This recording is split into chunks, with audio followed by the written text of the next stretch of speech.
All right. Hey guys, how's it going? It's Joy. I'm back again with another video. I hope that you guys are doing well and staying safe. If you are new, welcome. I'm excited that you're here. Make sure that you subscribe to the channel. If you are returning, hey, how you doing? Hope all is well. So I'm not sure who's all going to be in the room, but as you do come in the room, make sure that you say hi, introduce yourself, and chime in on today's topic.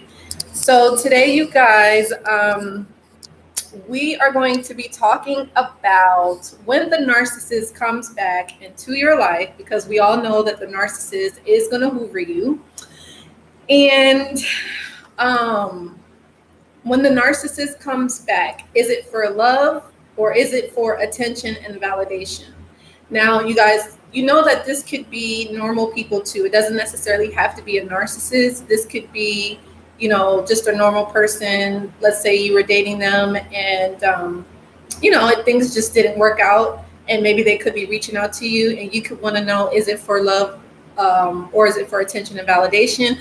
And you guys, I actually, if you're wondering, like, why did I, make this a topic? I thought it was a good topic because I was chatting with one of my subscribers in the comments, and I'm not going to say his name because I don't know if he wants me to mention it. But long story short, he was saying that, he was dealing with this girl that could have had narcissistic tendencies, and I guess they went their separate ways. He was seeing other people, and I guess she was seeing other people too.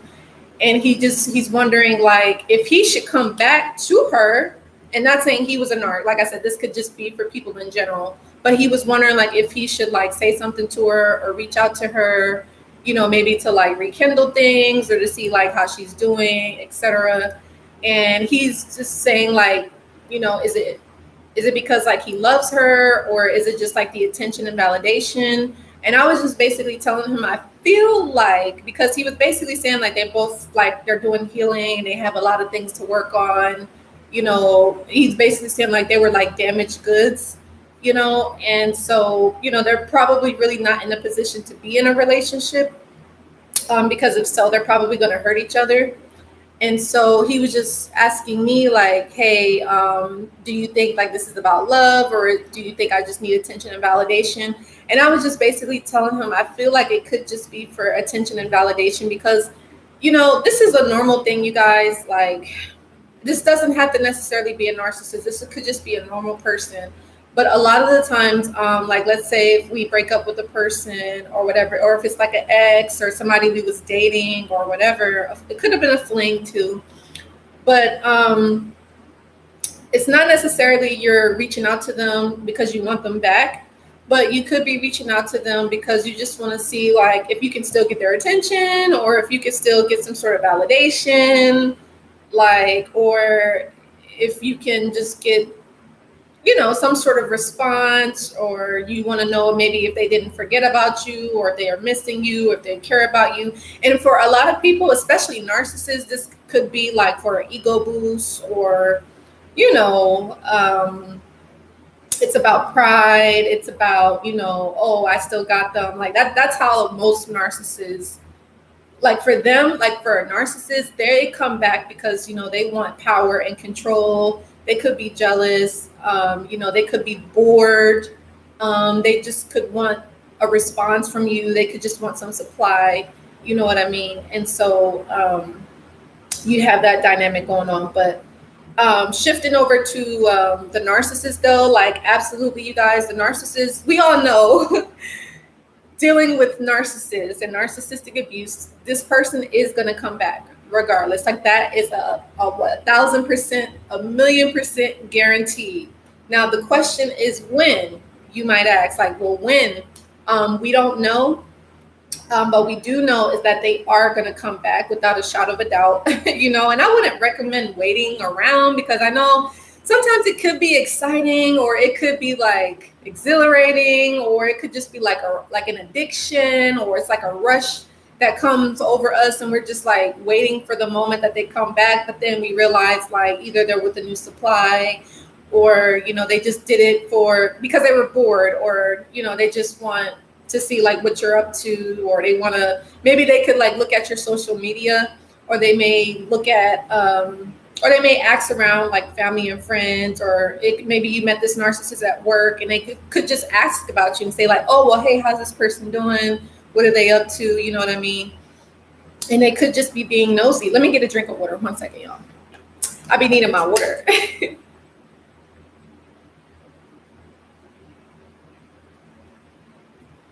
But yeah, like, so I hope that made sense though. Yeah, because we all know that narcissists do not love. Like, if there is any sort of feelings, it's fake, you know? So narcissists don't love. So we know like when the narcissist does come back to you, it's not because they care about you. It's not because they feel remorseful or they feel regretful or they feel sorry for what they did and that they want to change. They want to make things better. You know, it's never that. You know, it's always, again, it's the attention, it's the supply, it's for more abuse, it's to trigger you, it's to make you feel less than, and some to even blackmail you, to bully you, or you know, to make you feel guilty, to make you feel regretful. You know what I mean? So you do have that dynamic going on. But back to the gentleman though, like what he was saying as far as you know, and like I said, I don't think that he said that he wasn't a narcissist, but I do believe he said that he may have had some traits, or I know for sure he said that the girl that he was dealing with had some traits, or was maybe like was borderline or whatever. But he was just saying that they probably just wasn't in the best position to be in a relationship, and he said that he was just like thinking about her and wondering like how she's doing. The sun is going down, y'all. Sorry. I know that's random. But yeah, like just quick tip, like if the sun was out and then I feel like it just went back down. So anyway, I just hope that y'all can see me good. But anyway, you guys, yeah, so like he just said that he was just wondering, and I know that feeling, like if you date somebody or you're in a relationship with someone, or again, it could have been a fling, or it could have just been a really good friend and maybe you had a crush on them, or you know, you started to develop feelings and maybe you're just not in contact with them anymore, and you could just be wondering like what could have been, or is this possible to work this out, or you know, is it possible to do this again? How do they feel about me? Do they feel the same way? Like, have they moved on? You know, are they happy with their new person, or vice versa? You know, and that it's also like the curiosity kills the cat type of thing. And I think that was what was happening with this gentleman. And he was just asking me, like, is it love or is it attention and validation? And I told him I honestly think that it could be attention and validation for him, because he did mention that he was talking to other people as well. And I guess maybe because he didn't hear from his ex or the person that he was dealing with in quite a while. And so I think maybe he just got curious and just wanted to know, like, how does she feel about me? Is she happy? Is she moved on? You know, that sort of thing. So, but yeah, I hope that this is helpful for those of you. And again, this could be narcissists, or this could just be normal people that could be coming back to you, or you could be thinking of going back to them, and you're just wondering, like, should I do it? Should I write them a message? And I think, long story short, he was asking me like, hey, should I write this message to her? Because he had something to get off his chest. And for me, I feel like if you feel like you have something to say to somebody and you feel like, you know, you've been thinking about it and you would like, it's heavy on your heart, you know, do it. Like if there's a message or something that you want to say to a person, absolutely say it. Like, don't hold that in, because at the end of the day, that doesn't do anything. It's not healthy, and you're going to be thinking about it, and your mind's going to be going crazy, like, what is this person thinking, you know? So, but long story short, I believe he said that he did send her a message, and I don't think she responded as of yet, but it's good that he did that, because it can help him to release, you know, all those thoughts and feelings. Now, how that person responds is up to them, but, you know. So anyway, I'm not going to drag this on for too long, but yeah, you guys understand that the narcissist will come back. but understand it's not for good intentions. Or you could actually want to go back to a particular person, but you just want to think about the reasonings as to why. Like, is it because you really love them, or is it because you're still looking? And the other thing is, you guys, it could be you're looking for closure, right? You could be looking for closure. You could be maybe, in a sense, you're looking for acceptance. You could be looking for approval, or you could be looking for some sort of like, again, just validation, and maybe just like, oh, I made the right decision, or maybe I didn't make the right decision, or, or maybe you just could just be curious about that individual. But yeah, but again, if the narcissist again does come back to you, just remember to keep your guard up, try your best not to react, even ignore if you have to. If you don't have any children with this narcissist, then there's really no reason to still be in contact. But if you do have children, you have to make sure that you use the gray rock method and protect yourself, protect your children, protect your emotions, protect your feelings. And just remember, at the end of the day, you are the most important person in this whole scenario. Because that's one of the things that I had to learn. And even, I know this is crazy, you guys, like, I remember growing up, like my dad, he used to tell me, like, he was like, you were number one. Like, that's what my dad would tell me. And I don't think he was saying that like in a narcissistic way, but I think he was just wanting me to remember that, like, you're important, like, you matter, like, because I feel like, a lot of us, especially women, and men could be taught this too, but women are programmed to put other people before themselves, like to consider other people's needs before their own, and I think a lot of females, we grow up and we take that onto our adult relationships. And a lot of us, especially like if you're empathic or you're HSP or you're introverted, and you could find yourself, forgetting about your own needs in a relationship and focusing more on whether if it's a toxic person, a narcissist, an abuser, or just a normal person too, right? And the focus is on them. Like, you forget about what you like, what you desire, what your needs and what your wants are. Like, you just kind of put the other person on the pedestal, but it's not necessarily your fault, especially like if you're doing it in a subconscious way. But once you recognize it, you do have that responsibility to make sure and say, hey, this relationship needs to be balanced. It needs to be fair. And it also needs to be equal. It's not like a narcissist empath relationship type of deal, because I do feel like a lot of people that are watching, or, just in general, some people like if you're watching this, you might be an empath. You could absolutely be an empath. And a lot of the times is that you are a target for a narcissist, and I do feel like that was the case for me. I feel like, especially living with my aunt for 5 years. And as I said, while living with my aunt, I had met the narc. And it was just more so like, because I was already dealing with the abuse, I didn't think that the way that the male narc was treating me, I didn't think it was anything wrong with it. I thought it was normal because I grew up in a household where abuse was normal, where put downs was acceptable, where dysfunction was okay. Like, where competition or jealousy and anger and fear and just lack of self-worth was like the cool thing. Like, in actuality, it's like, no, like, we should be working together as a team and not trying to put each other down, like, So anyway, you guys, I hope that this made sense, and chime in what you guys think. Has this happened to you?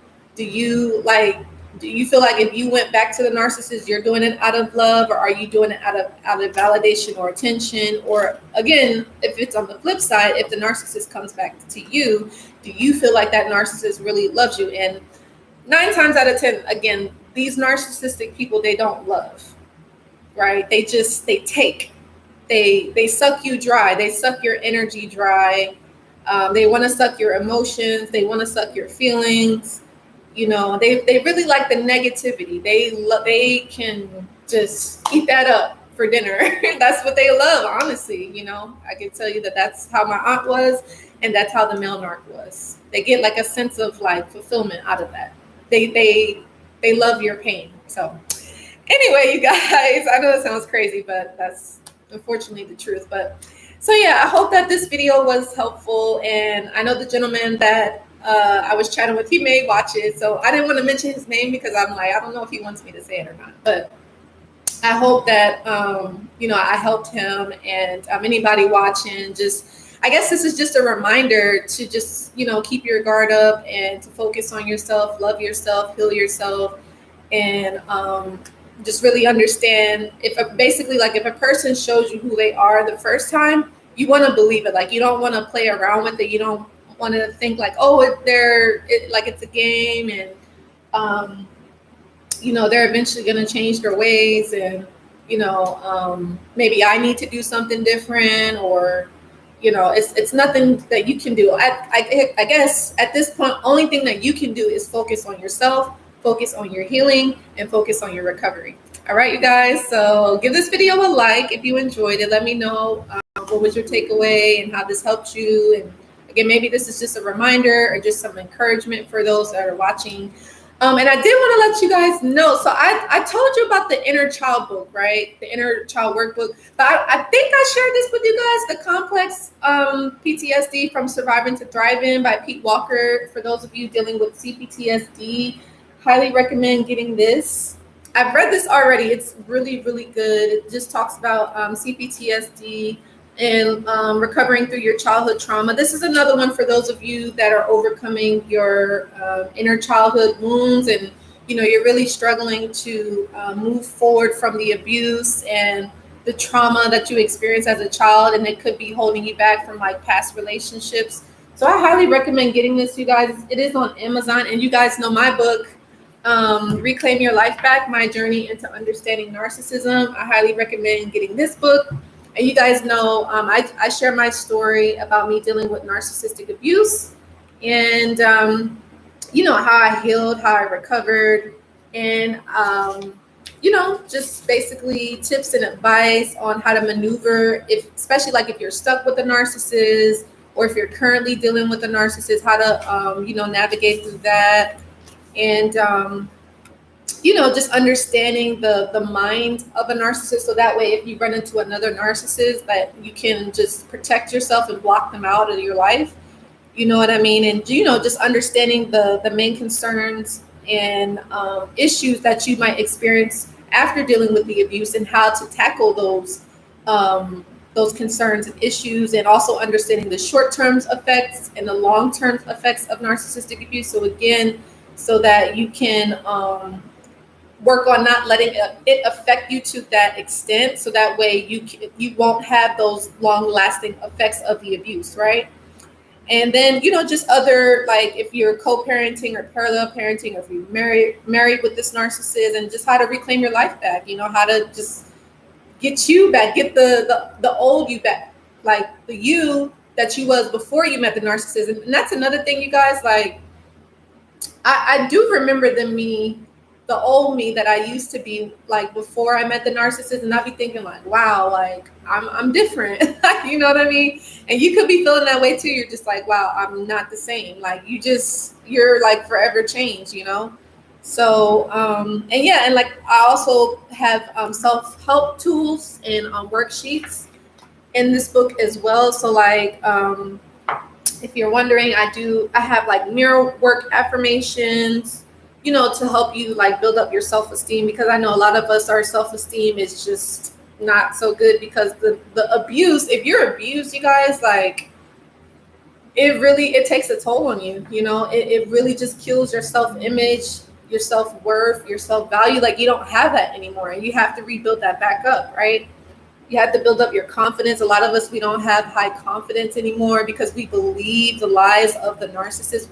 We believe the abuser, because a lot of us, we've been trauma bonded with this abuser,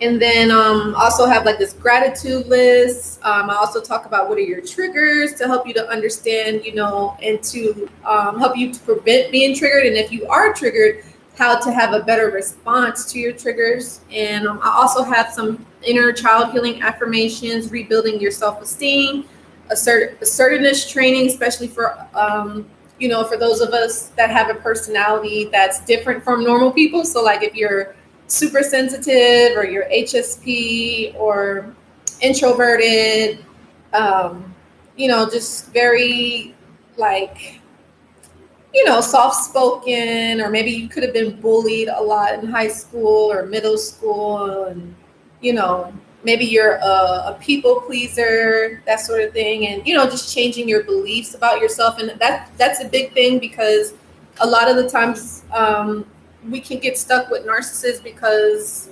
of how we were taught to think of ourselves in childhood, and reversing that, so that way we can reprogram ourselves to attract better relationships and people that actually respect us and love us and that will appreciate us, right? Because we all deserve to have relationships that we love, and people that love us back, right? So anyway, you guys, make sure that you do get this book. It is available on my website, and it is available on Amazon. The link is below. And then also get this book too, you guys, if you're working through CPTSD, or if you're having a hard time, because I know that was a big thing for me too, though. Like the CPTSD is something, it takes a while to get through, because what the CPTSD is basically like when you go through a traumatic situation in your life, and it's like it continues like over and over and over again. It just the trauma just won't stop, so it's just like a constant, continuously being traumatized over and over and over again. Now, if you're dealing with a narcissist, they're going to traumatize you. They really are. And so it's really important to start to work through that traumatization, healing, and recovery.